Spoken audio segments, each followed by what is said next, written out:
রাখবো পুরুলিয়ার খবরে। সেখানেও একটি দুর্ঘটনার খবর এবং আবারও এক ছাত্রের মৃত্যু এবং তা ঘিরে উত্তেজনা। এর প্রতিবাদে অবরোধ, ট্রাক চালককে মারধর করা হয়।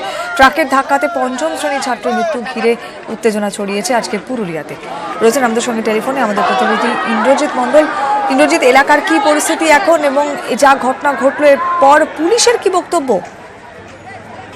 একেবারেই পুরুলিয়া শহরের দেশবন্ধু রোডে রাস্তা পেরোনোর সময় একটি পঞ্চম শ্রেণীর ছাত্র, স্থানীয় স্কুলের ছাত্র, সেই রাস্তা পেরোনোর সময় একটি ট্রাকের ধাক্কায় তার মৃত্যু হয় এবং এরই প্রতিবাদে রাস্তায় মৃতদেহ রেখে পথ অবরোধ শুরু করে স্থানীয়রা এবং ঘটনাস্থলে পুলিশের আসে এবং উত্তেজনা ছড়ায়। যদিও স্থানীয়দের অভিযোগ, পুলিশ যান চলাচলের নিয়ন্ত্রণ না আনাতেই এই ধরনের পথ দুর্ঘটনা দিনে দিনে হচ্ছে। এই কারণেই পুলিশের বিরুদ্ধেই অভিযোগ মূলত এবং ঘাতক লরিটিকে ভাঙচুর চালায় স্থানীয়রা এবং চালককে মারধর করে এবং পুলিশ এসে চালককে উদ্ধার করে নিয়ে যায় পুরুলিয়া সদর হাসপাতালে ভর্তি করা হয় চালক।